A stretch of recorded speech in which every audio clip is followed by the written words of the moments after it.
make their print tomorrow morning. But more than that, on the substantive side, if you look at what has already come out, African Union getting admission into the G20, which now becomes G21, it balances the world in a major way, because till now EU was represented, which was in a fundamental sense very disorienting, because EU had countries which were the colonizers. The colonies were left out. So African Union has brought in the balance, and it has done the right thing by removing an injustice in the membership of the G20. The other thing is the railway network, which is being planned through the India, US and Saudi Arabia deal. And yes. UAE. Yeah, UAE. But more than that, it also means that there is also some kind of a agreement on issues like climate change and what to do about it, or digital issue. So these will come out as we get to see the text. But I think all congratulations to all members of G20, but particularly to India and everyone involved in the efforts that India has made in making this a success. Well, you know, it's been a super success, India's G20 presidency, because huge takeaways, and there was so much suspense on the fact on whether or not there will be a joint declaration. Well, guess what? It's happened less than 24 hours of the summit actually kick-starting. The Prime Minister a short while ago, and we're going to play that reaction of the Prime Minister there. The G20 final document hasn't just been created, it's also been adapted, it's been formalized, and India has been able to get the likes of Russia and China to sign in on it. There will be a Delhi declaration, and consensus on that has been reached, and this has been confirmed by the Prime Minister himself, where he said in unison that the declaration has been adapted by all the nations sitting there. A huge, huge development, a huge breakthrough.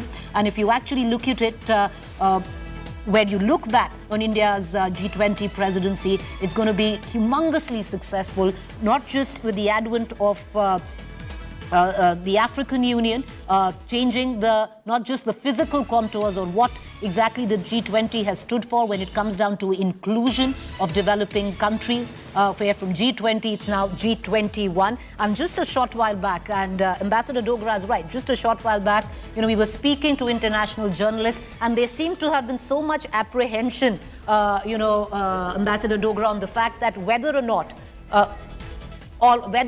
there will be consensus on the Delhi Declaration. Guess what? It's happened, and it's huge. I want to quickly bring in my colleague Shiv Arur into this conversation as well. Shiv, so much speculation since the course of the morning. Less than 24 hours of the summit, and there is consensus that has been reached on the Delhi Declaration. It's been adapted, and the messaging which is going on. India has been able to get China and Russia on board. Incredible achievement. I agree with every word you've just used, Preeti.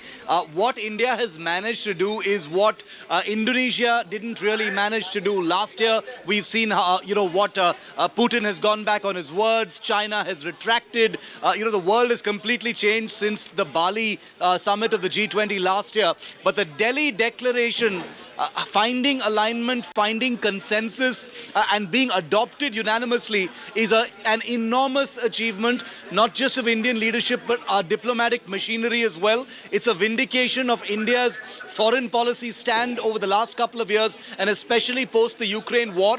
Remember, among a plethora of contentious issues that had made consensus on this Delhi Declaration elusive and difficult and complicated were the Ukraine war, and the other was, the multilateral debt restructuring between various countries. The debt restructuring was a slightly more straightforward issue to resolve. The Ukraine war was not, because Putin and Xi Jinping are the two people who are direct stakeholders in what is happening, and both of those leaders are not here either. They've sent their representatives. So for the Delhi Declaration to find consensus, just a few hours into day one of the G20 is an enormous affirmation of India finding that independent middle ground, being able to achieve the kind of alignment and consensus necessary for a unanimous adoption very, very difficult. As you know, Preeti, this is a nuanced issue where, the international order has continuously changed its views. It's a story in motion. The Ukraine conflict is still very much on. The post-COVID geopolitical situation is one that is, still rapidly transforming itself. And therefore, India, which was criticized last year for its neutral stand on Russia and Ukraine, stands completely vindicated right now. Not only has it been able to send out a message as far as trust deficit is concerned, which is what the Prime Minister did this morning in his opening address, but it has been able to find global consensus within the G20 on the most contentious issue of our time, and that is the Russia-Ukraine war. Can't wait to see what the big pointers are from that declaration. But as you broke just now, Preeti, consensus have been achieved. Big, big development. Well, big development there. Of course, what remains to be seen is the fine print of that document. But the Delhi Declaration has been adopted, and that was mooted by the Prime Minister himself. I want to quickly bring in my colleague Poulomi Saha. Poulomi, one thing that can be now said very clearly is India's G20 presidency has been a super success. Yes, one needs to read into the fine print of the document, but to reach consensus, to get China on board, to get Russia on board, we will give that caveat that we need to read the fine print of the declaration, but to get consensus where there was so much speculation and apprehension, especially from foreign media, is huge, Poulomi. Absolutely. This is a big declaration, in fact, quite literally, that's coming from the Prime Minister himself at the start of session 2 of the G20 summit. We thought, the Sherpas would be working at it till Sunday morning in order to get the fine print through. And guys, then, of the course, reason I'm interrupting you is we've got a big interview lined up. And for that, I just want to quickly hand it over to Rahul Kanwar.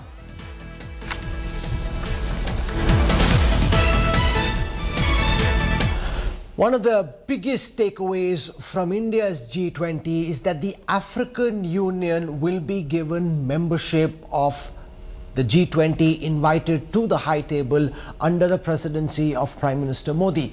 The one Indian businessman who spent a huge amount of his time, energy and effort in cultivating the India-Africa relationship is Sunil Bharti Mittal, founder and chairperson of Bharti Enterprises, chair of the B20 Africa wing. So he's joining us now live and exclusive on India Today. Mr. Mittal, as somebody who's invested so much in Africa over the decades, can you give us a sense at the beginning of what you think would be the advantages of inviting Africa Union and helping it become a member of the G20? Welcome, Mr. Mittal. Thank you. It's a delightful day for India.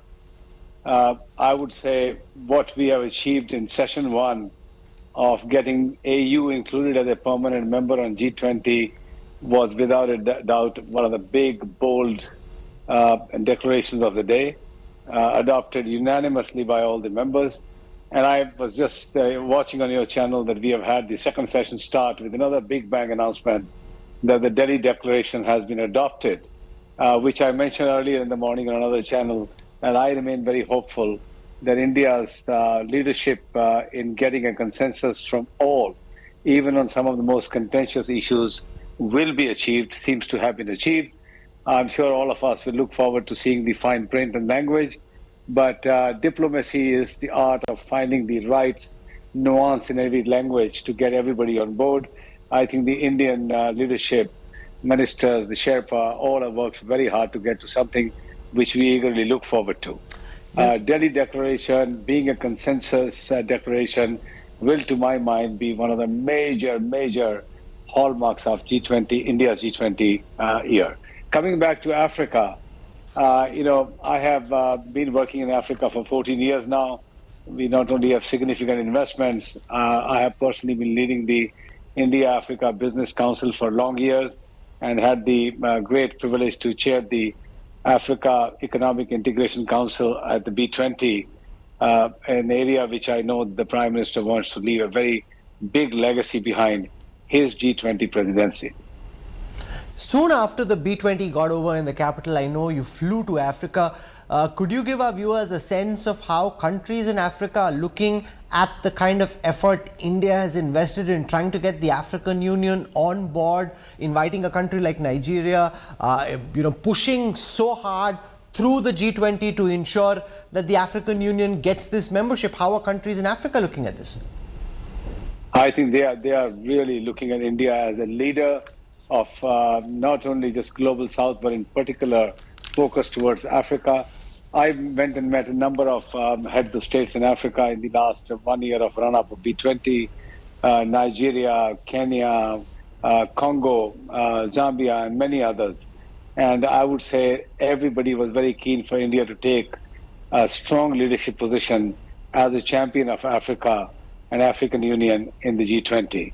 That India has been able to achieve this will be fondly remembered forever in Africa. I personally believe Africa will owe this particular inclusion in G20 to India and India's leadership. And given that India has had historic relationships with the African continent, which it had lost a little bit in the last 8-10 years to other countries, especially China, I think this is a strong comeback of India in a very, very powerful and dramatic way.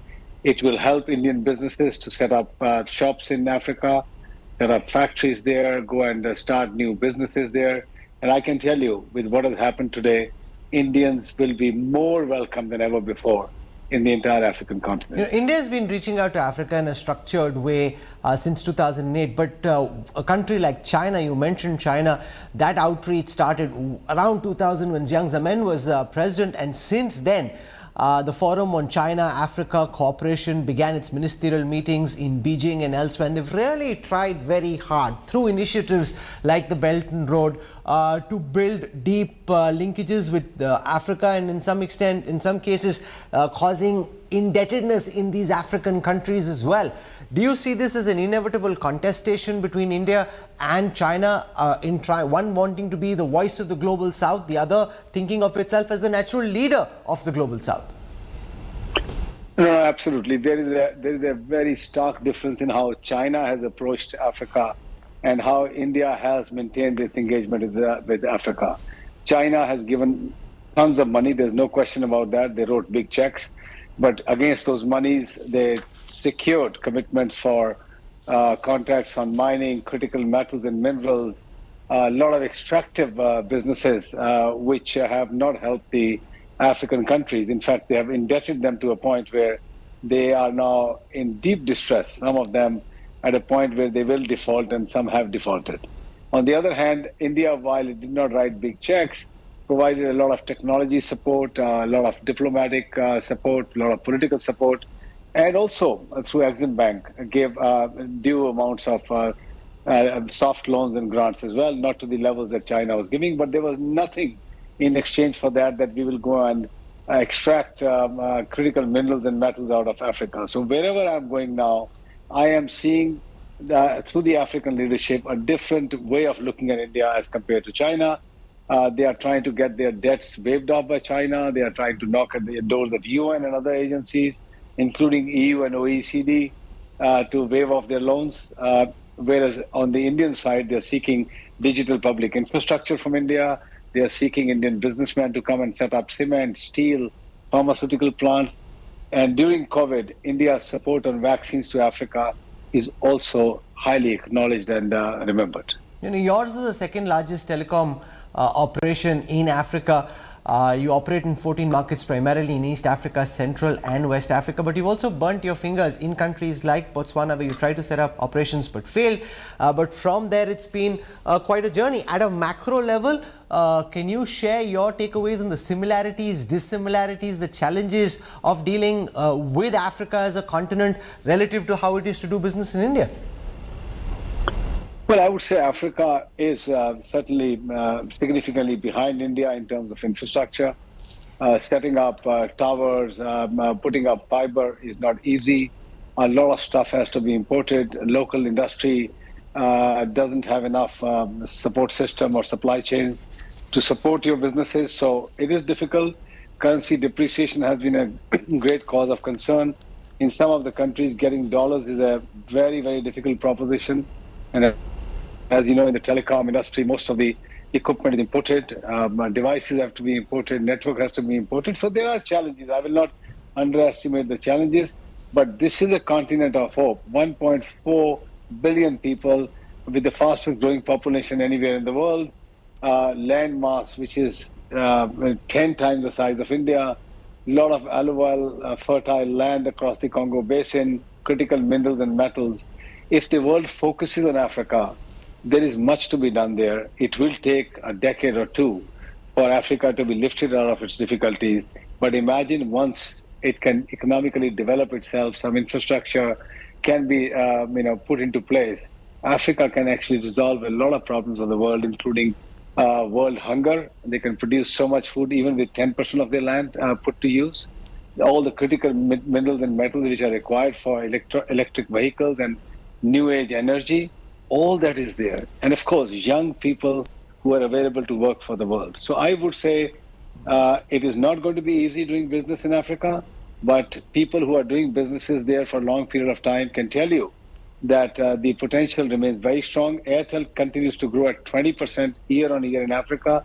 There is no other place in the world that is growing as fast. So opportunities and challenges go hand in hand in Africa. You know, you chair the B20 India Action Council on African Economic Integration. Can you give us a sense of what all came out of the B20 and what do you see as being the next steps on the back of this big inclusion of the African Union in the G20? What do you see as being the next incremental steps? Well, the B20 on the Africa Integration Council looked at one thing, which was what our Prime Minister directed the B20 to look at, was to see how Africa as a continent can start to work a lot more between themselves. You'll be surprised to note that it's very difficult to do business cross borders within the African Union. And that is an area where we wanted to highlight our work. The AFCFTA, the Africa equivalent of the FTA for the entire continent, has been signed by now most of the 55 member countries of the African Union. The idea was, how can you move material and men through borders of Africa? A lot of the countries are landlocked. For them to access oceans for shipping and getting their shipments in was difficult. To take flights from one country to another, sometimes you have to go to Europe, into Paris and down back into Africa, have more linkages between the countries. One of the most important pillars was agriculture. How to get the world's attention towards agriculture development in Africa, both basic produce, but also value-added food production in Africa, which can mitigate the current issues of Ukraine, grain supply, etc., which is really affecting a lot of people in Africa. The other area was the digital piece. While it'll take some decades for hard infrastructure to come up, India has shown, and as you have seen in the World Bank report, what India would have done in 47 years for financial inclusion has been done in 6 years. The same lifting and shifting of DPI from India, the digital public infrastructure, into Africa, country by country, can accelerate the development of these African countries. And I think that is the second pillar. And of course, there were many others. I don't want to bore you with all the 5 or 6 details, but these are the two flagship issues that we raised: the agriculture and food program and the digital development in Africa. Lastly, and of course, it's a massive continent, so there can't be any one answer, but between the time you went to Africa in the late 90s to now, how have you seen things change? What makes you most optimistic? What leaves you with maximum concern? Well, one of the most optimist thing is that you have a country, a continent which is growing in population. It has young people, whereas the world is aging all across. India is an exception, of course. In fact, there is a study which says during our next generation, the population of Nigeria alone will be greater than China, which means Nigeria will move from 250 million to 700 million people, and China will shrink to 700 million people. Just put that into perspective. Africa is going to be 3 billion people in the next generation, young people wanting goods and services and equally engaging with the world. If you put that in perspective, the next 10, 20, 30 years, the world should focus onto Africa. And that is where, to my mind, India's leadership now Qua in relation to Africa holds a great deal of promise for our industry, our businesses, and I personally feel all those who are looking towards growing outside India should start to focus on Africa. Well- US, in October last year, President Biden invited all the heads of states from Africa, committed $55 billion in the next 3 years to Africa. The world is waking up. Everybody wants to engage with Africa now. And difficulties, yes, don't get scared when you go to Africa. There are infrastructure issues. There are problems in getting electricity in the right places, but it's getting better and better. Well, you were ahead of your time when you went there. Now it is indeed time for Africa on the G20, most certainly, and as the next big growth engine of the global economy. Sunil Bharti Mittal for joining us on India Today. Thank you very much, sir. Thank you.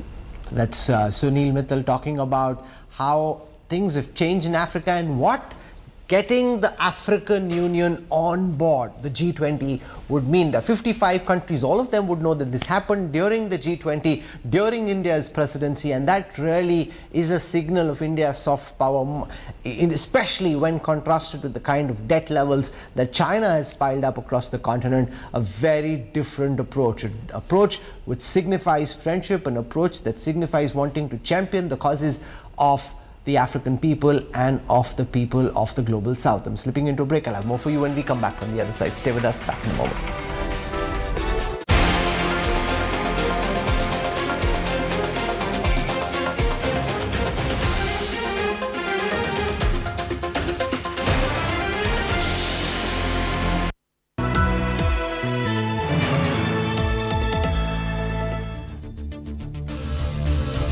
The new world order starts here. And a rising India is leading the way. A new template for a changing world. India in the front seat for global peace and prosperity as world leaders line up for the big event. India Today gives you the only ringside view. The faces, the voices, The big news breaks. unrivaled build-up to the G20 summit. Namaste G20. Continuing coverage only on India Today TV.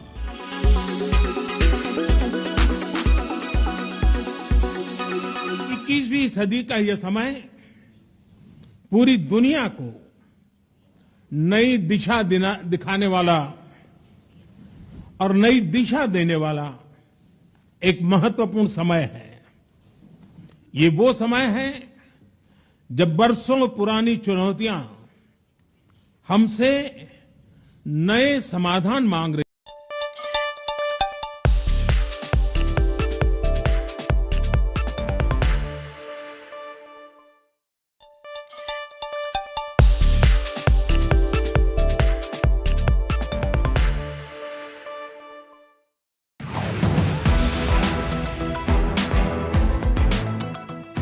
Stepping down for his first visit to India as US President,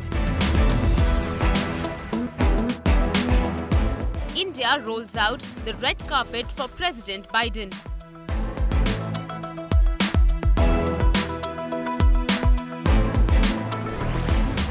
The host and the guest, representing two of the world's greatest democracies and economies, get down to business right away. At Prime Minister Narendra Modi's residence, President Joe Biden held their second bilateral in 3 months. This meeting at New Delhi's 7 Lok Kalyan Marg lasted almost an hour. US Treasury Secretary Janet Yellen, Secretary of State Antony Blinken and NSA Jack Sullivan present from the American side. External Affairs Minister S. Jaishankar and NSA Ajit Doval from the Indian.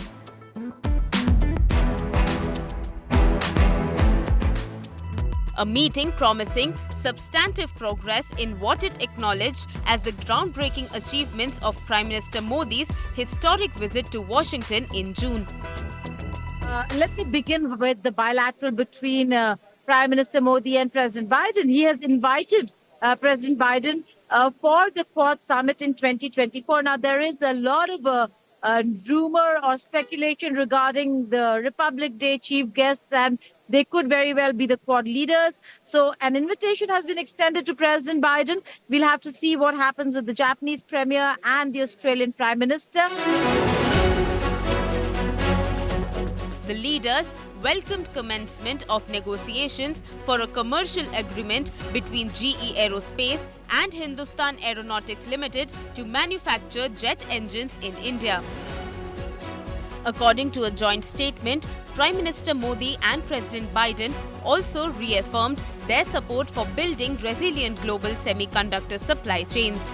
The two sides noted US-based semiconductor company Microchip Technologies' $300 million investment plan to expand its operations in India, and similar moves from industry players Micron, Applied Materials and Lam Research. A first step towards deepening public-private cooperation between vendors and operators, a vision of secure and trusted telecommunications. Prime Minister Modi and President Biden welcomed the signing of a memorandum of understanding between Bharat's 6G alliance, India's mission to drive collaboration in next-gen wireless technology, and America's Next-G alliance. They welcomed efforts to build open, accessible, secure and resilient ecosystems and value chains, especially in areas of critical and emerging technology. When Prime Minister Modi went to the US, to Washington, D.C. in June, that so much space could be covered, and particularly in the area of technology, the emergent technologies, critical technologies, etc. And we have seen how in the past, GE 414 engines, we have semiconductor chips. India and the United States reviewed with satisfaction intensified consultations to expand their collaboration in nuclear energy. Talks also held on enhancing India's capabilities in state-of-the-art drone technology. President Biden reaffirmed his support for a reformed UN Security Council with India as a permanent member. He welcomed India's candidature for the UNSC non-permanent seat in 2028 and 29. A boost to India's standing in global technology, geopolitics and economy in the midst of a changing global landscape.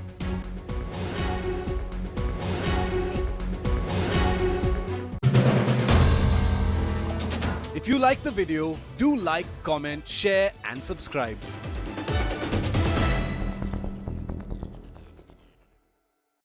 Well, I'm at the RBI Innovation Hub Pavilion at the International Media Center. Well, this is the place in Bharat Mandapam where the G20 Leaders Summit will be hosted the next 2 days. But as a pre-summit curtain raiser, I'm here to take you through what's happening in the digital world, because India is banking big on its digital innovation. And I'm joined by Aniket from Reserve Bank of India. Aniket, thank you for joining us on this conversation on India today. The talk of the town is CBDC, which is the central bank digital currency. Tell us a bit about what awaits the global leaders and international delegates. How are they going to get a first-hand experience of this? Yeah, we have made a special arrangement for them where they can also use the digital rupee and they can experience how Indians can also experience digital rupee. They have a separate wallet, and we have created an experience where they can pay or collect digital rupee by using their mobile wallets, as well as we have a specific counter for them from which they can load their foreign currency. Okay, that's great. Aniket, when you say that there's a specific counter to load foreign currency, which means that if somebody is giving $1 here, if they're giving some dollars here, they would be able to convert that into e-rupee. Yeah, see, this is just like a regular forex counter where people can exchange your foreign currencies into the local currency, and digital rupee is nothing but a digital representation of your physical currency. So it is nothing but a digital representation of your Indian physical rupee that you carry in your cash. So this counter would facilitate that. And how about the logistics? Would they be able to cover in terms of, because I'm sure they don't have a bank account, so in terms of logistics, how are you going to manage that? See, the entire process would remain as the process is for converting your foreign currency into your digital, into your physical currency. That process remains the same. The only thing is giving them that currency in the form of digital rupees. So the banks would do that from their own wallet and their own accounts. So that is how it will happen. And you do have bank counters here? Yeah, that is the bank counter only. Okay, that is currently run by Canara Bank. Canara Bank. And would you tell us how many such banks are involved in giving the e-rupee to the G20 delegates? Currently, there are 4 banks which are here, and Canada and SBI are also having their forex counter. We also have representation from ICICI as well as Axis. Okay, that's great. Aniket, let's take our audience to understand that how will the money be put and how will they probably be used. I know, of course, you and me will not be able to do the forex transaction right here because we have been using on the domestic platform already. But if we could see what will actually happen, we'd love to understand that. So, this is your normal digital rupee app, which also allows you to send, collect, load and redeem money. For the G20 delegates, we have a separate app in which, is there the app? In which only the load and redeem function is not there, since G20 delegates won't have a bank account. Otherwise, they can send by using the phone, by using the QR code, which we have here. And you can send whatever amount of money that you want to send. That's a 2 rupee. I just saw 2 rupee. That's. So you can see all your denominations actually, 2, 5, 10, 20, 50, 100, whatever are the normal denominations, and then you have your coins. You can say 50 rupee, 50 paise and 1 rupee coins, and they also actually sound like coins. So yeah, so you can listen to them. Okay. So you have everything as close as possible to the physical currency. That's pretty interesting. G20 delegates, the only difference is they have this specified app where the UI represents clearly G20, and they can do pay and collect. Because redeem and load would be not there as they don't have a bank account. That's great. And Aniket, tell us, where will the delegates be able to use this? So they can use it anywhere that, we have a QR code. Because now UPI is interoperable with digital rupee. So we have shown here 2 QR codes. There's digital rupee QR code and a UPI QR code. So delegates will be able to use it across the 50 million QR codes in India that have UPI and the other 300,000 that have digital rupee. So they can use it anywhere for any purpose. So it is a completely interoperable QR code for transaction. And in addition to merchants, they can use it for all P2P payments using either of the codes. That's great. How many delegates are you expecting to come and try this? Because we have seen that through the G20 summit, a lot of them have been here to try the digital financial techniques that government has introduced. So we have made arrangements that as many delegates want, we would love to have them to experience this. And we have made certain arrangements. These are the vouchers actually that are placed on the table. They are the activation vouchers and the download vouchers. So delegates can simply come here, scan the vouchers and get the app, and then scan the card and get their wallet activated. Oh, so that's a voucher that they will have to buy? No, it's not about buying. It's like downloading, so that they don't have to go an app and then validating the... It's simple. Okay, just on a lighter note for our viewers, what happens to the CBDC money once they're out of the country? No, they can obviously redeem it. While going back, they can redeem it. The process remains the same. The counter is there. They collect all the details and they can redeem it digitally or they can redeem it over the counter. They have both the options.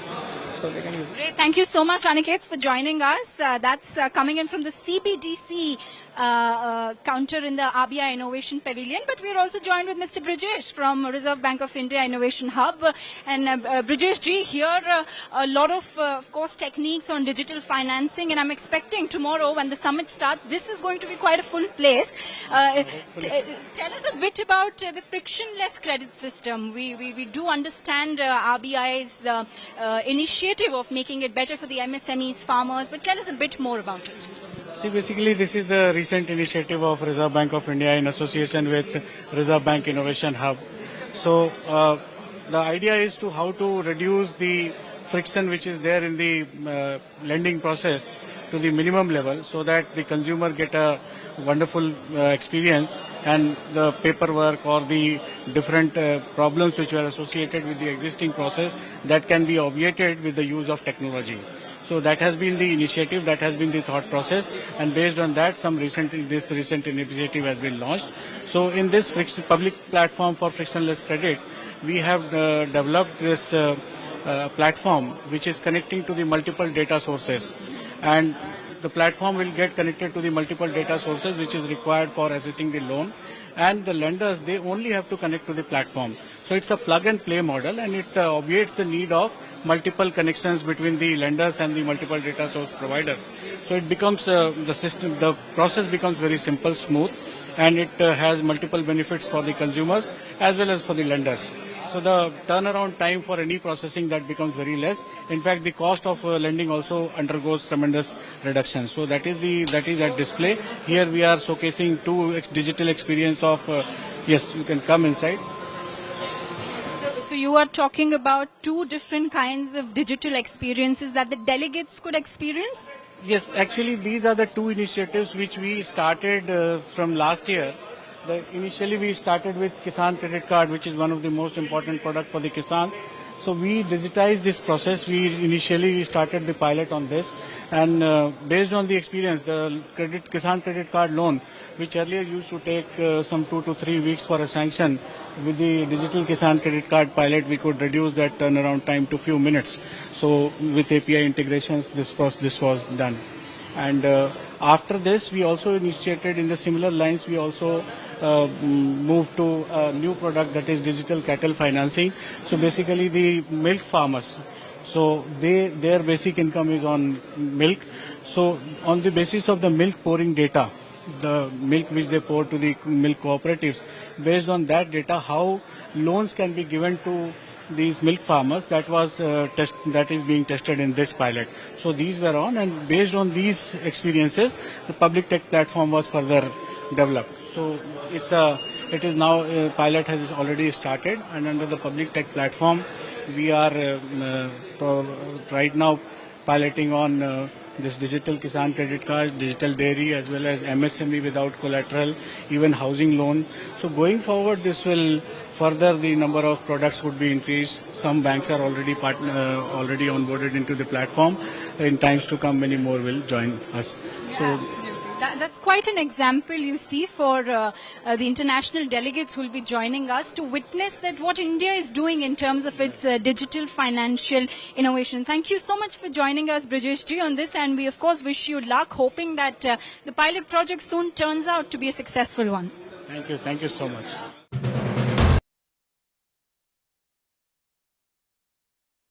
पर सहमति बनी है।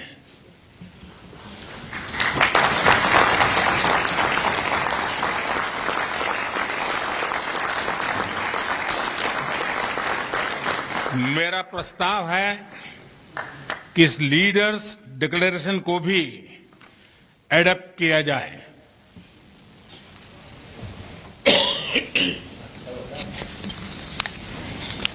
मैं इस declaration को adapt करने की घोषणा करता हूं।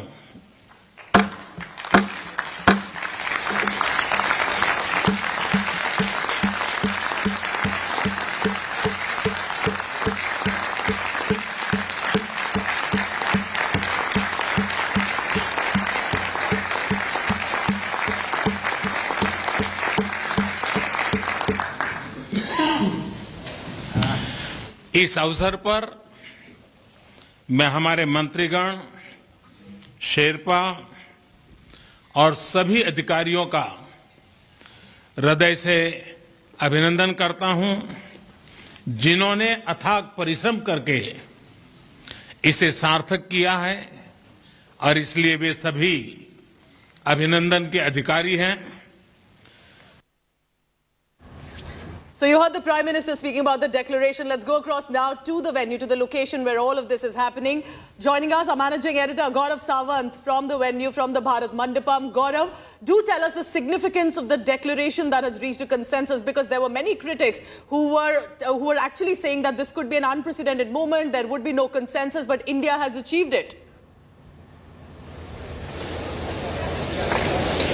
Well, Bharat indeed has. And moments from now, the External Affairs Minister, Dr. S. Jaishankar, India's Sherpa Amitabh Kant, the G20 coordinator, Harshvardhan Shringla, they'll all be here in this hall of Bharat Mandapam. And moments from now, they'll be in, and very shortly there will be a press conference. And look at these images. Well, they seem to be coming in, and I'll show you these images just now.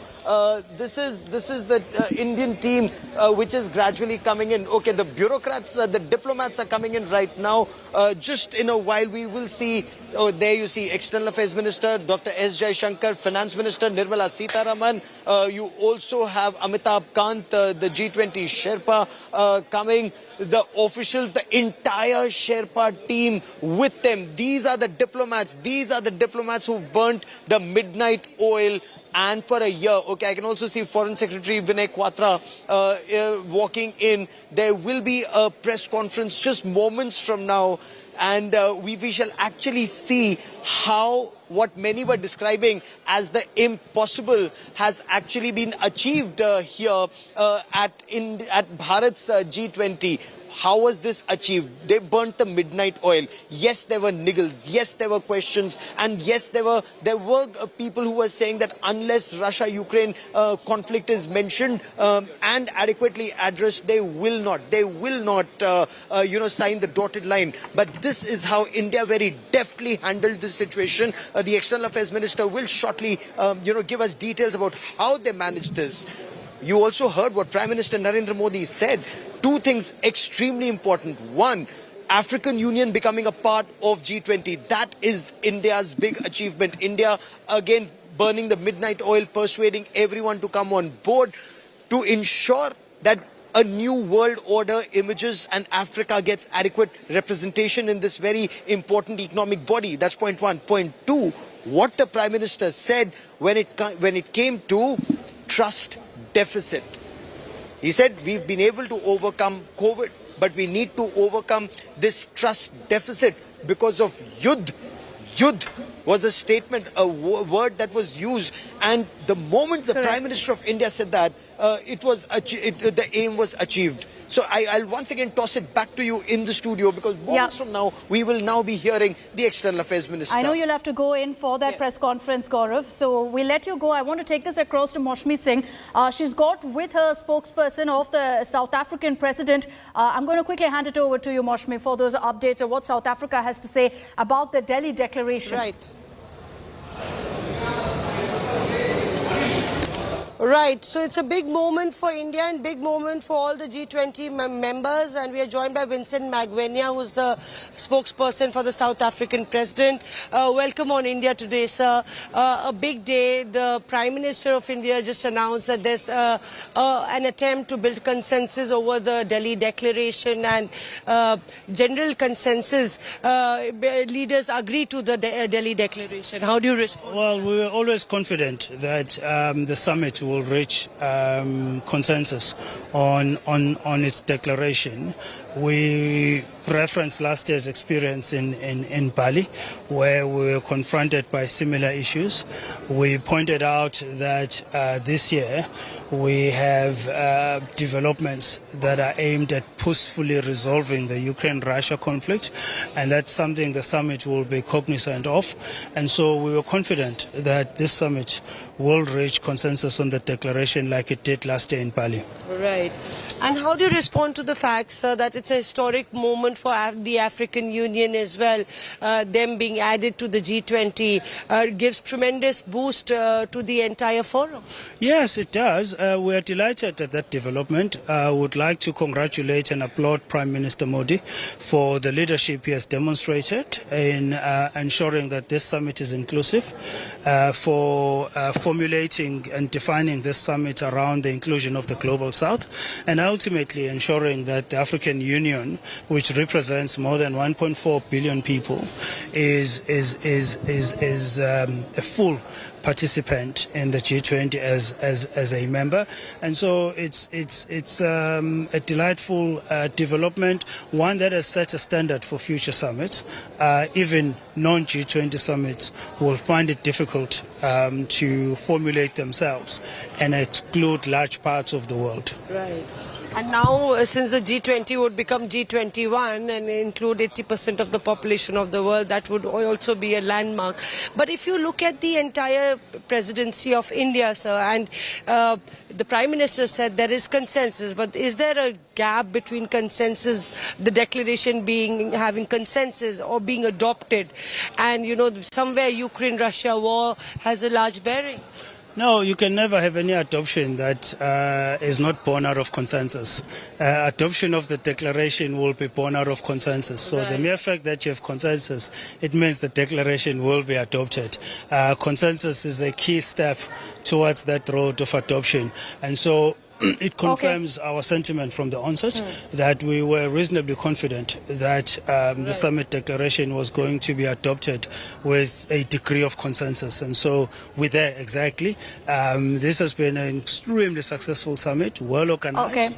All right, Maushmi, we'll come back to you, but thanks very much for getting us that particular reaction. You can see that all of them, of course, are talking about the two big headlines, about the Delhi Declaration and, of course, the African Union becoming a permanent member of the G20. And this was a big highlight, Akshita, isn't it? Just beginning of the summit in African Union, which was much about speculation, whether it will be accepted into G20 has happened. Let's go to the guests for a perspective as well. And since morning, and joining us here in the studio, Ambassador Rajiv Dogra, Ambassador Ashok Sajjanar continue to be with us with wide expertise. Also former diplomat joining me, Bhaswati Mukherjee. And we'll take this perspective from each one of you because you will have experience to bang this on.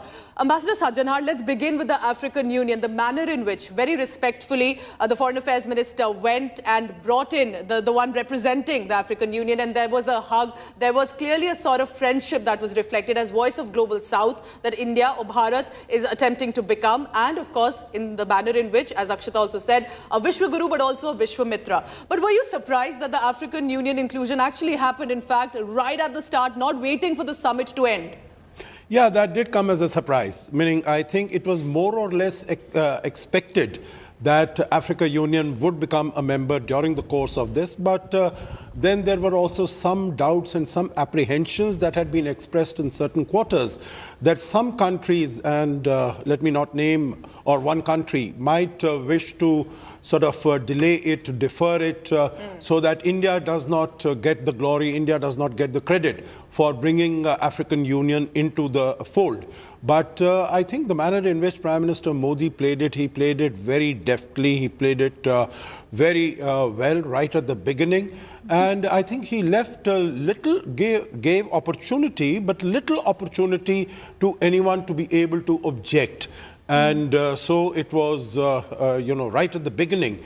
And this is what gave a very positive bounce, what a very positive start as far as the summit is concerned. And you're very right, Dr. S. Jaishankar, he walked up to the the president of Comoros, and escorted him and brought him to the chair of the African Union. So I think this is a phenomenal achievement as far as India is concerned, expected, but the manner in which it has been done and it has come, I think truly a feather in the cap of India. I think we started off with a big bang headline, which was great. Ambassador Dogra, let's talk about the Delhi Declaration and how that sailed through. There's a word that's constantly used, and it's been used for the last many years, Modi diplomacy, Modi diplomacy. Is this the result of that Modi diplomacy? Is that what we've seen today with Delhi Declaration going through? Well, what a fine day it has turned out to be. Very true. No one expected declaration to be adopted when there was still one day left. In fact, the general expectation was that today everyone will be working till, let's say, 5 o'clock in the morning tomorrow, and still there might not be any declaration. Were you suspecting it won't happen? I'll come to that. Yeah. Diplomats never expect nothing to happen. But all credit to India, all credit to the world that this has happened, because it's a small beginning maybe in the global affairs, but this is certainly a step forward when everything else seems to be in a troubled state, be it the earthquake in Morocco, or the happenings in Ukraine, or generally the state of economy in the world. The second thing is all credit also to the Prime Minister for his vision, for his persistence, not only on the declaration as such, which was the summit of everything, but also on African Union, where, as my colleague Ashok said, he had been advocating African Union's membership for the last many weeks. So he had been bringing it out as an issue that he wanted flagged and wanted to be accepted. So credit to the Prime Minister, credit also to the Sherpa, who's worked very hard on it and credit also to the team of Indian diplomats. After all, diplomacy is about making impossible possible. And this is one example of it. And not once but twice that's happened today in some way. Let's also take a view from diplomat Bhaswati Mukherjee.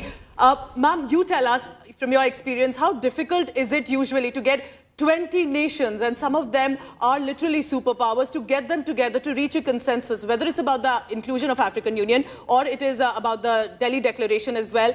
How difficult can it be, and to ensure that happens right at the start of the summit?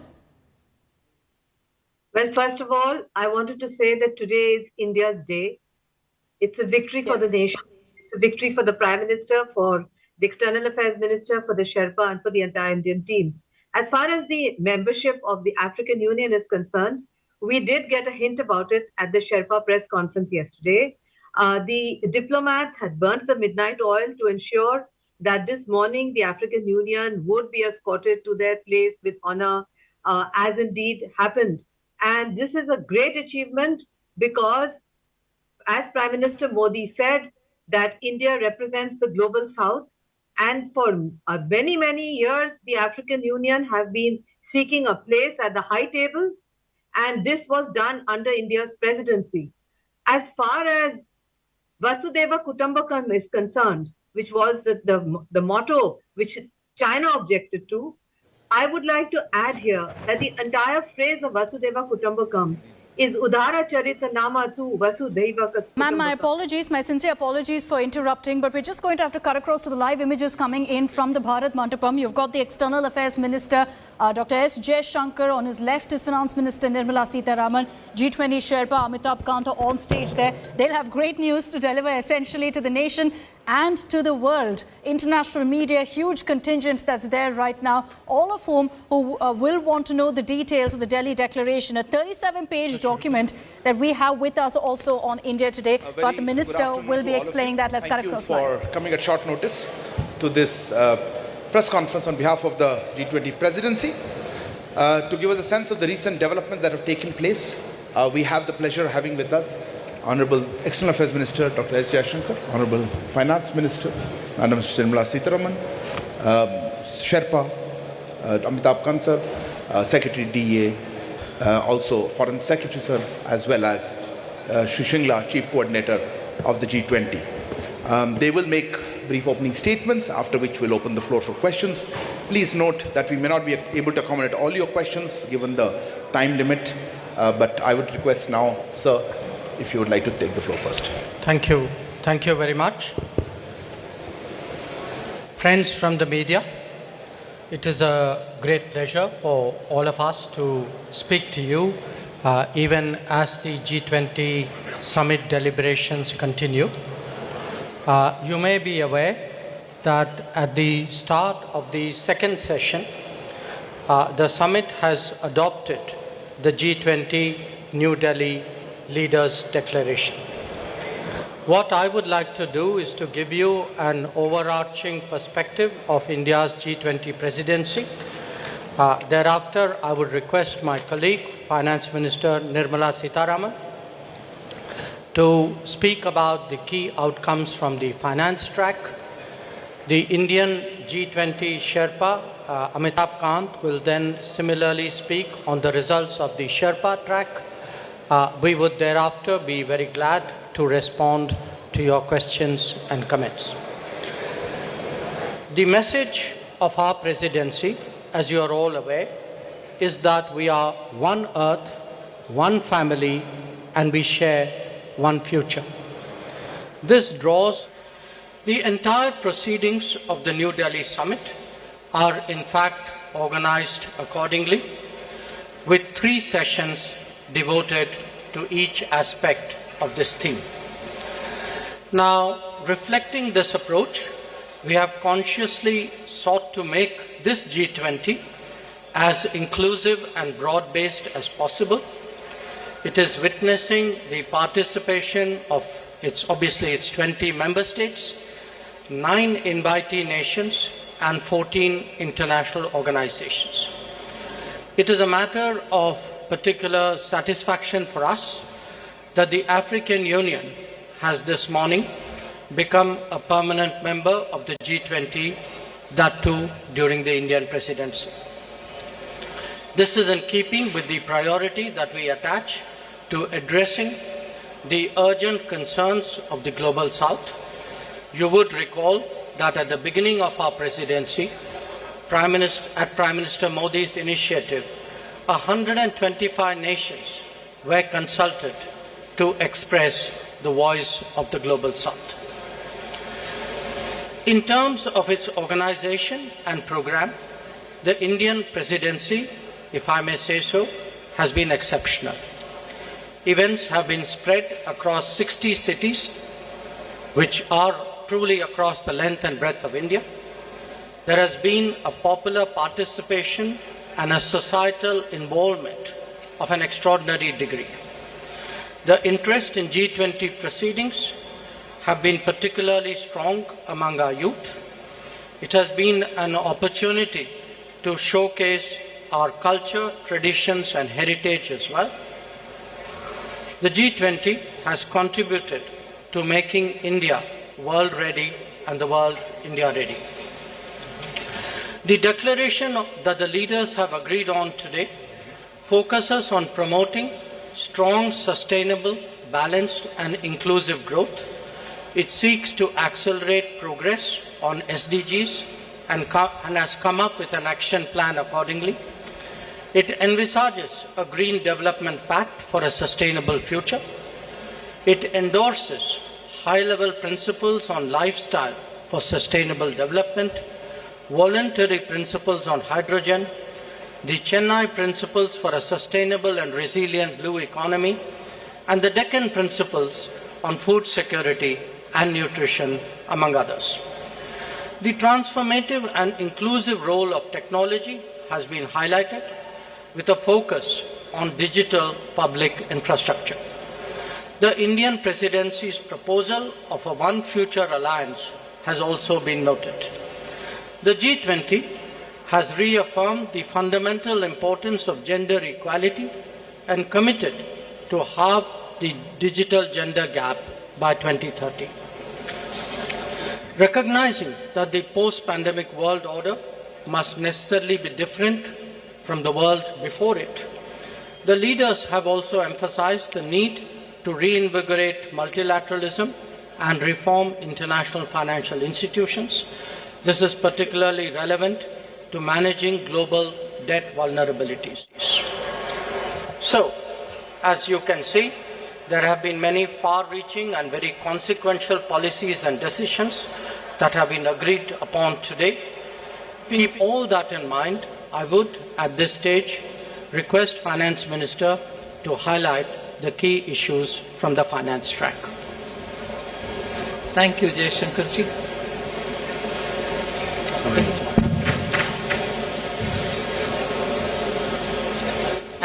As was said by the External Affairs Minister, under the guidance of Honourable Prime Minister, India's G20 presidency has worked for the theme One Earth, One Family, One Future. So today we are in a position to adopt, through the finance track, people-centric, action-oriented and far-sighted approach, and as a result of which several outcomes of the finance track will certainly reflect these objectives with which we started the negotiations. It has been very clear in our mind that we should ensure that no one is left behind in our pursuit of global solutions. So we have endeavored to support countries, especially those from the Global South, to be an integral part of the global decision-making process. The milestones of economic development and their trajectory is also very different in achieving their developmental goals. So through well-curated debates and careful assimilation of all the perspectives, the Indian presidency has crafted solutions that resonate with each member, offering a shared path forward for all. Many action-oriented outcomes of this presidency contain comprehensive strategies that cater to the unique needs and aspirations of all developing nations. We assumed the presidency at a challenging time of geopolitical tension. The Indian presidency has worked to ensure that these divergences don't overshadow the core developmental outcomes or concerns of the global community that demand collaborative solutions.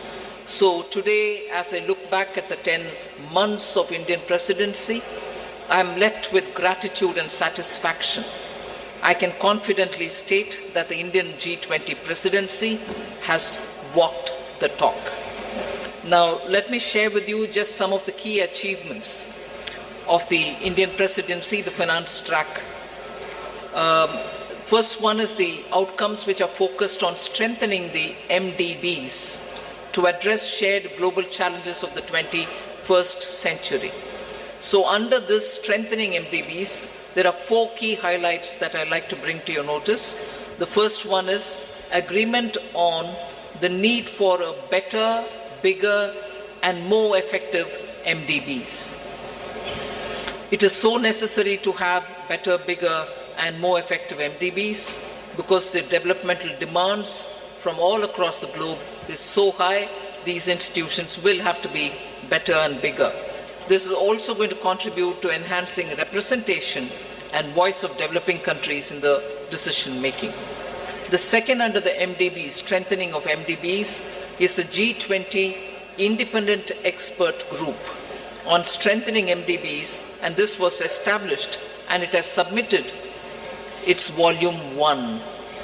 The first report, their report consists of 2 volumes. The first volume has already been submitted. The report recommends a triple agenda that dovetails with the call for the bigger, better, and more effective MDBs. The third point in strengthening MDBs is the agreement to collectively work towards boosting World Bank's financing capacity. Here the options will be explored that will deliver a powerful boost to the IBRD headroom to support low-income and middle-income countries. And the fourth, endorsement for the G20 roadmap for implementation of the recommendations of an independent panel on capital adequacy framework of the MDBs.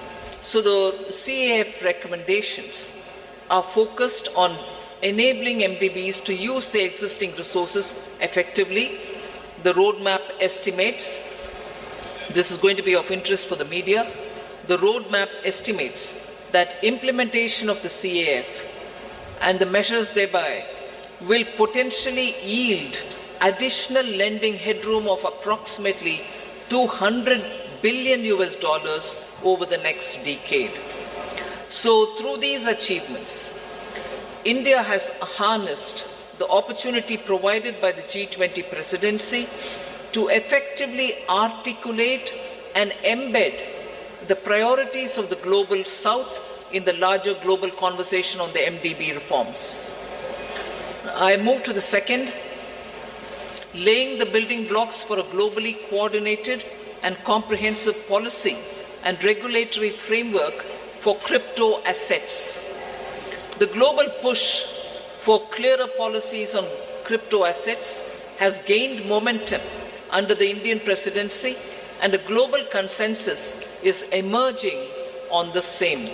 The presidency will support the IMF and the FSB, and FSB is also setting the contours of the regulatory framework for a globally coordinated approach to crypto assets.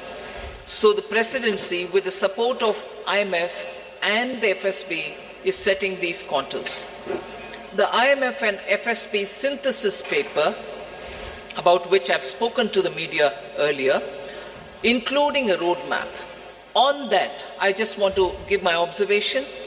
This synthesis paper delves into how the policy and regulatory frameworks developed by the IMF and the FSB, alongside the other standard-setting bodies, will fit together and interact with each other This paper is now available in the public domain for all of you all to see. The third one, which I'd like to draw your attention to, is the financial inclusion and productivity gains through digital public infrastructure.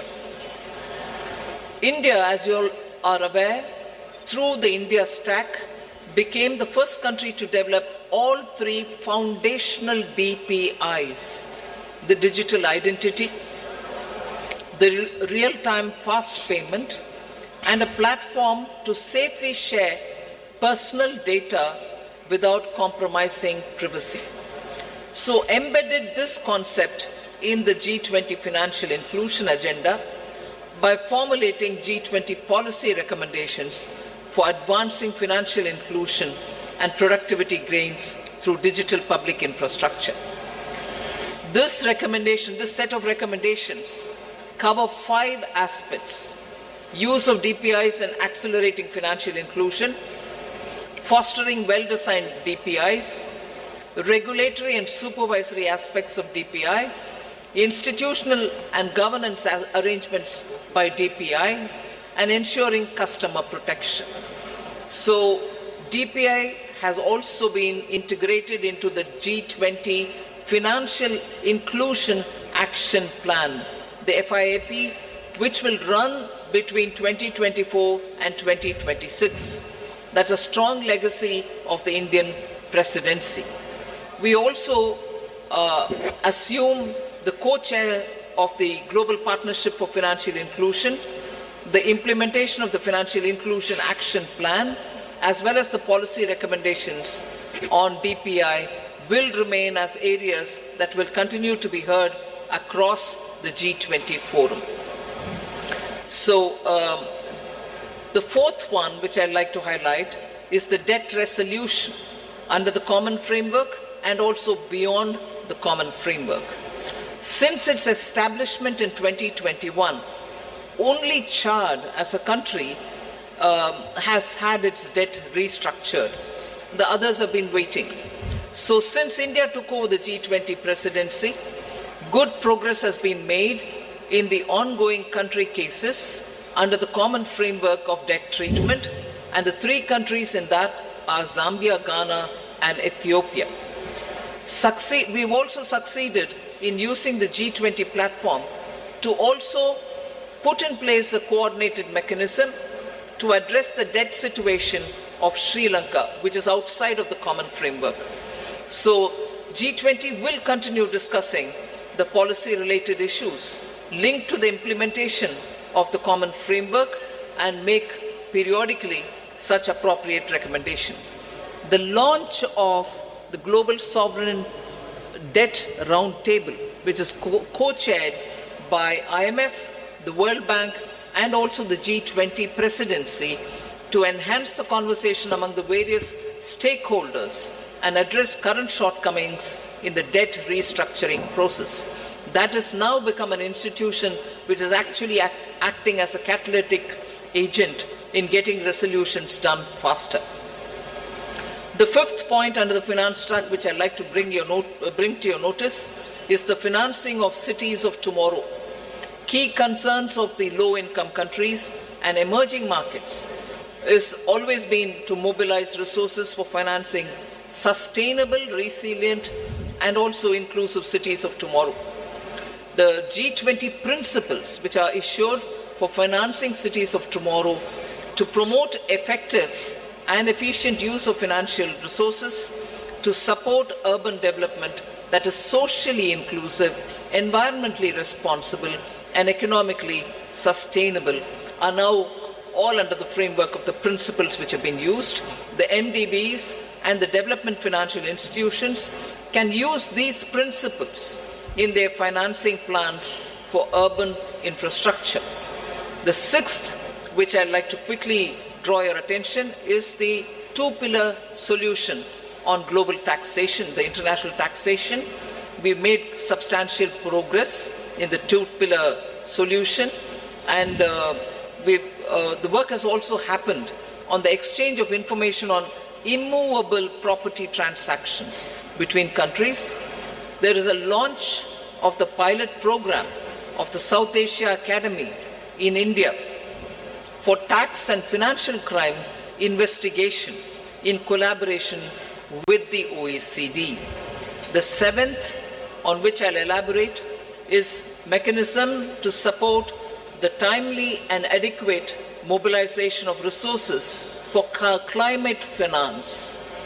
Till date, the conversation was focused on calling on developed countries to say, where is that $100 billion US dollars, which didn't come.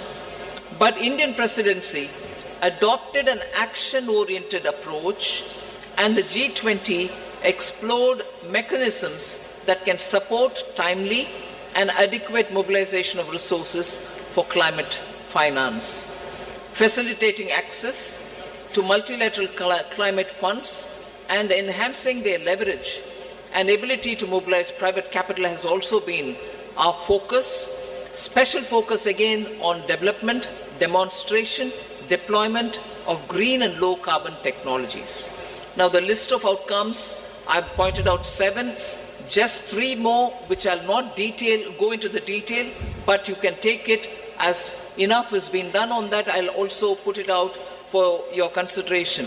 Scaling up sustainable finance for social sectors, health and education. Technical assistance for capacity building.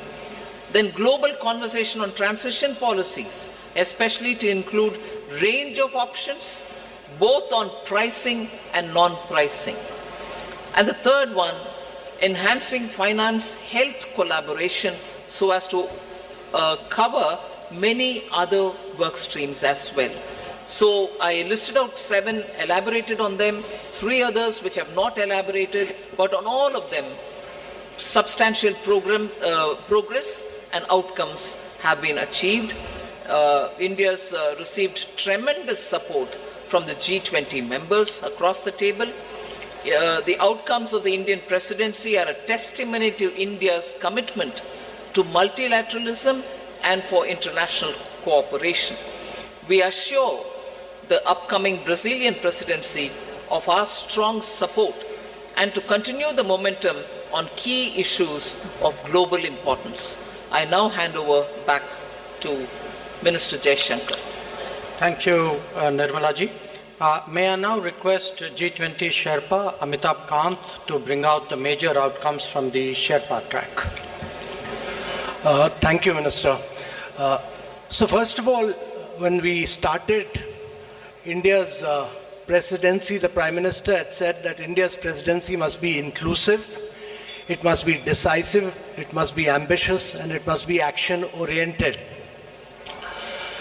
The New Delhi Leaders' Declaration has 83 paras in all.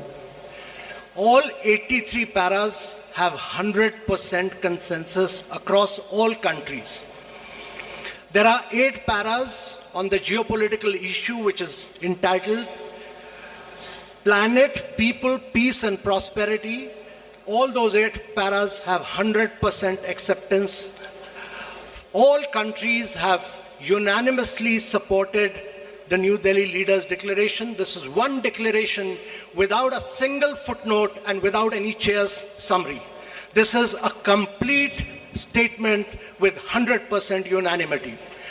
This demonstrates both the Prime Minister's and India's great ability to bring all developing countries, all emerging markets, all developed countries, China, Russia, everybody together on the same table and bring consensus. Secondly, this has been the most ambitious presidency in G20's history ever, because the number of outcomes it has, both the outcomes and the annexed documents, are about 112, which is more than 2.5 times which has ever been achieved before. Thirdly, this presidency, if you go through the New Delhi Leaders' Declaration, it has a huge India narrative, it has a huge India footprint, whether you look at the Deccan high-level principles on food security, whether you look at the Chennai high-level principles for blue ocean economy, whether you look at the Goa roadmap for tourism, whether you look at the Gandhinagar implementation roadmap for land restoration, or Jaipur call for enhanced MSMEs. All this will leave a huge footprint of India in G20. So one of the key achievements to my mind, one is that we've achieved a very major green development pact in today's world of climate action and climate finance. Every single country has come together to focus on green development pact, which has financing, which has focused on global greenhouse gas emission by 43% by 2030, which has a doubling provision of adaptive finance by 2025, which has a global biofuel alliance, which has completely new principles of life for sustainable development, which has ending plastic pollution, which has reducing disaster risk, and a whole lot of other components put together as the Green Development Pact of the leaders of G20 countries for a greener world of tomorrow. Secondly, there is a huge focus on accelerating progress on sustainable development goals because the COVID had hit a vast segment of our population. There's a G20 action plan to accelerate progress on SDGs. There is a huge focus on education, health, nutrition. There's a huge focus on creative industries like culture as a transformation for SDGs. And there is a huge focus on inclusive and resilient growth in this entire things, most of which the finance minister has spoken about, so I'm not talking.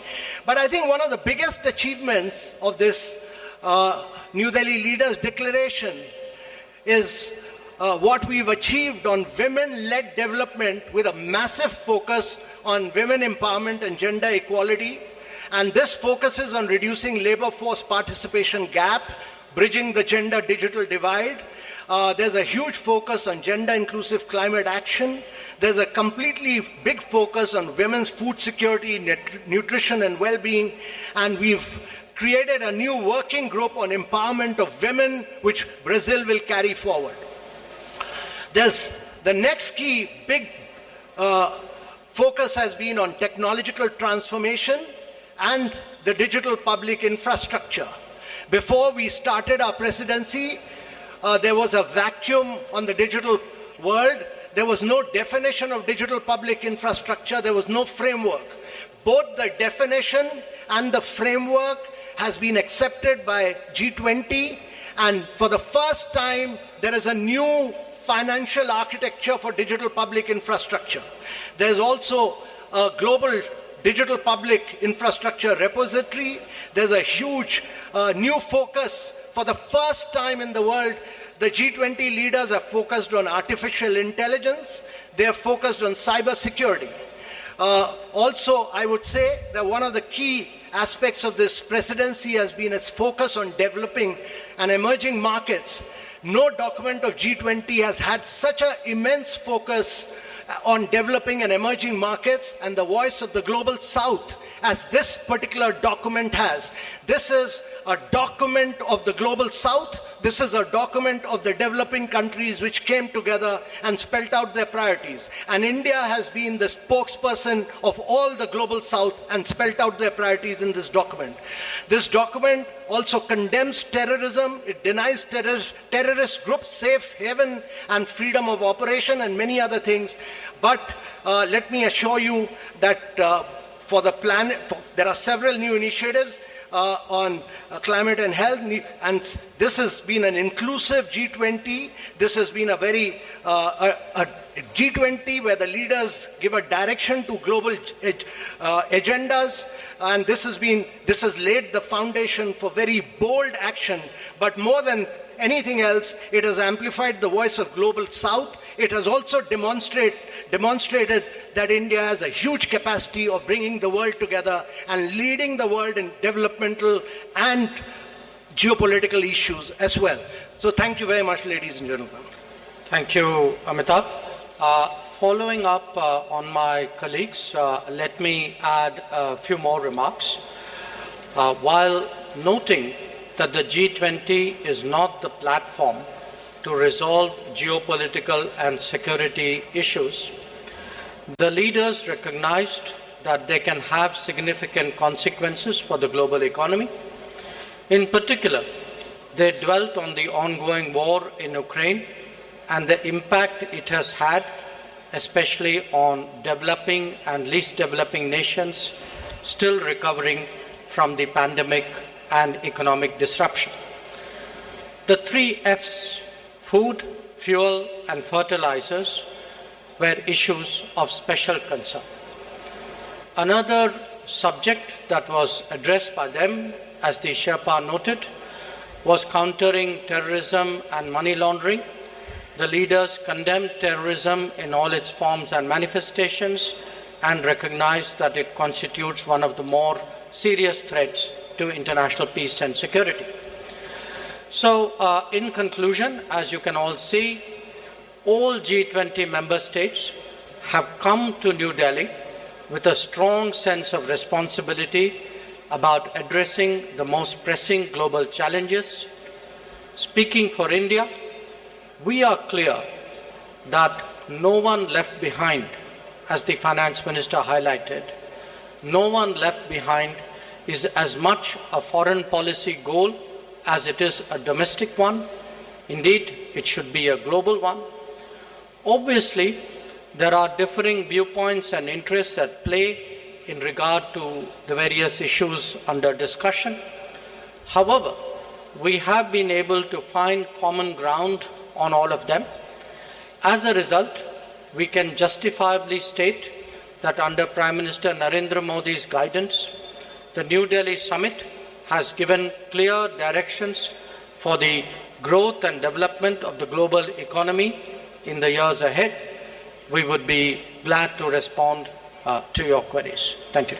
Thank you very much, sir. Before I hand over, open the floor for questions, let me just mention that the document in question, the New Delhi Declaration, has been uploaded on the website about an hour ago, and please have a look at it.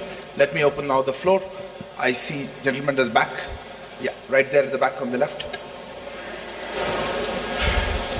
Yeah. Parikshit, right? Yeah, please. No, not there. Behind you.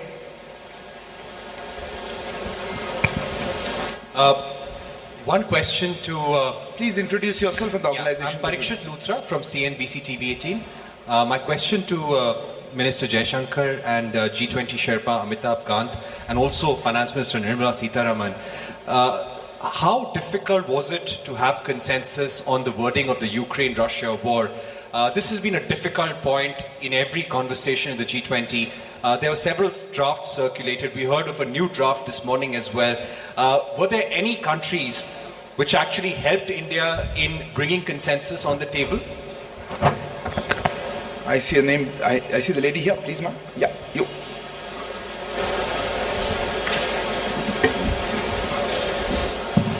Ma'am, good afternoon. My name is Ruchi Bhatia from Bloomberg News.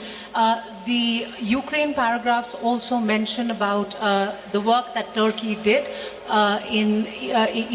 with respect to getting some sort of a consensus on the issue of the Black Sea grain deal as well. Where are things with respect to that, and can we expect any movement on that critical issue anytime soon, because it does concern several nations across the globe? Thank you. So hand there, the gentleman, yeah, right at the back on the left. Microphone, please. Yeah, it's working. This is Manas Pratim Puyan from Press Trust of India, PTI. In one of the paragraphs referring to the Ukraine conflict, it is mentioned that there were different views and assessment of the situation. So, how do you explain this line about having differences on the Ukraine crisis? The question to Foreign Minister or the G20 Sherpa. Gentleman here. Hi, this is Ashish Singh from the Geostrata. Going forward, how will we see action for climate-related adaptation financing for the Global South, especially with India being part of the Troika? Thanks. We'll take one last question there. Yeah, there. Yeah, the lady there. I'm sorry. Behind you, right at the back.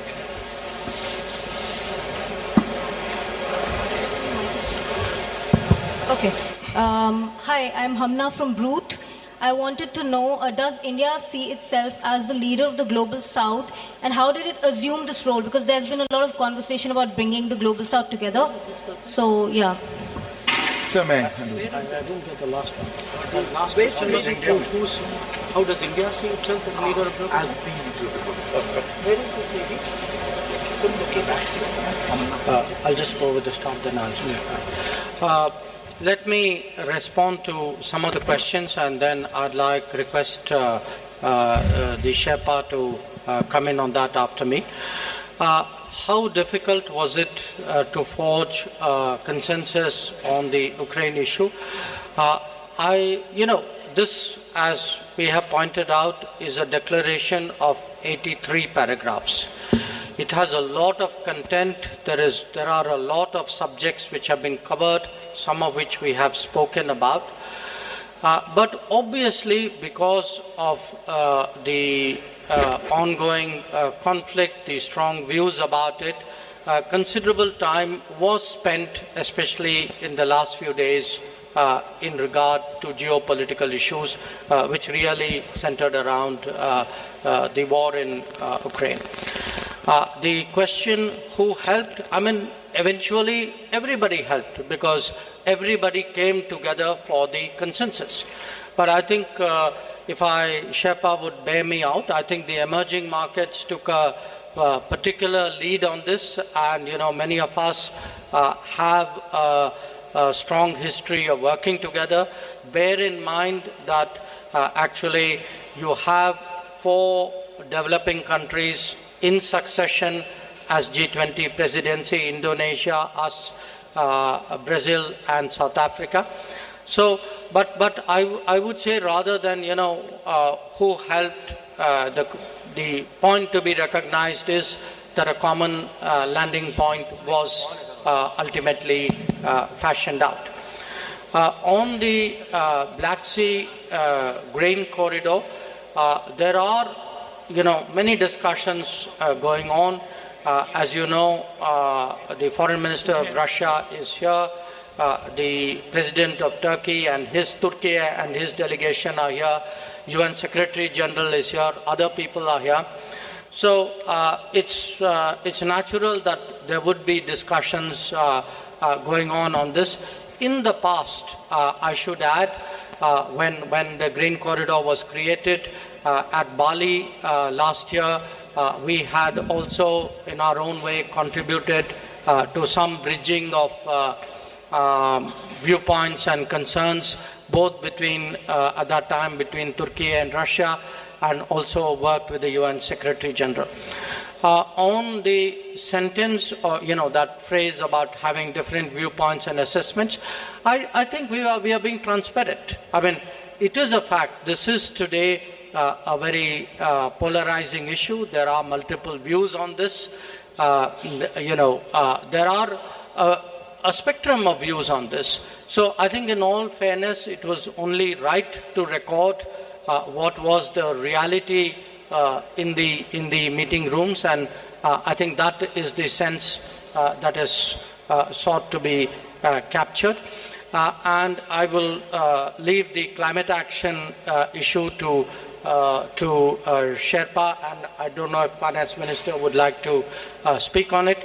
But on the global south, look, it is not, what India has tried to do, beginning with our presidency, was to seek to ensure that the concerns of the global south constitute the core agenda of the G20 deliberations. Because after 3 years of pandemic, after economic disruptions of various kinds, after the impact of the Ukraine conflict, after climate events, the fact is that the countries of the global south are in deep economic distress. And that distress has not, in our view, been fully recognized till now. And we therefore very consciously started off with the Voice of the Global South Summit. But again, I emphasize, the voice was of the summit. It was the voice of 125 countries who participated in that summit.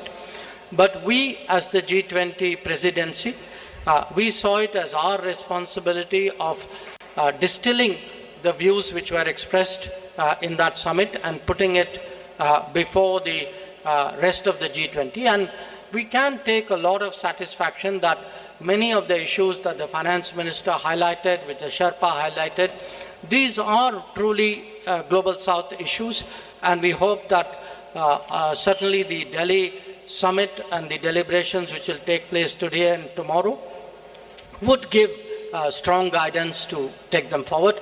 Sherpa, Amitabhji, if you want to add to it. On the Russia-Ukraine crisis, India worked very closely with Brazil, South Africa, and Indonesia. And I want to say that it was the emerging markets which played a very key role. India worked with all the emerging markets which played a very key role. There was very tough, very ruthless negotiations which went on for several days non-stop. And I really feel that in the end, the issue was clenched because of the leadership of the Prime Minister, because eventually we had to say that the leader wants it, and this has to be delivered.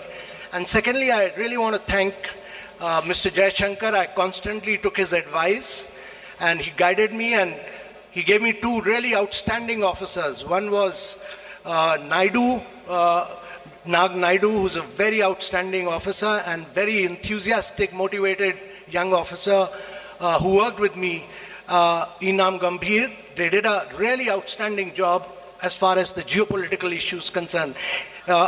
I had two other Foreign Service officers who've done brilliant work, Abhay Thakur and Ashish Sinha, on different aspects. But on geopolitics, they've done a really spectacular work. So it was really great teamwork. It was just brilliant teamwork by India, which has enabled us to achieve consensus on an issue on which the world has evaded any consensus. Even the Bali document, which we talk about, actually, we could not move forward with it because we could not arrive consensus in it for the first meeting. And on climate, let me tell you that this is one of the most ambitious document on climate because it talks about almost 5.9. It moves first the language from billions to trillions, and secondly, it talks about 5.9 trillion requirement for the presidency and for the G20 countries. And it lays a huge focus on life principles. It lays a huge focus on reforms of the multilateral institutions because they were designed for the World War II and not for climate action. So all of these, it talks about new financing instruments, many other things, but in totality, if you look at it, it's probably the most vibrant, the most dynamic, and the most ambitious document on climate action that has come out anywhere. Finance Minister. Just to add one line on the climate finance matter.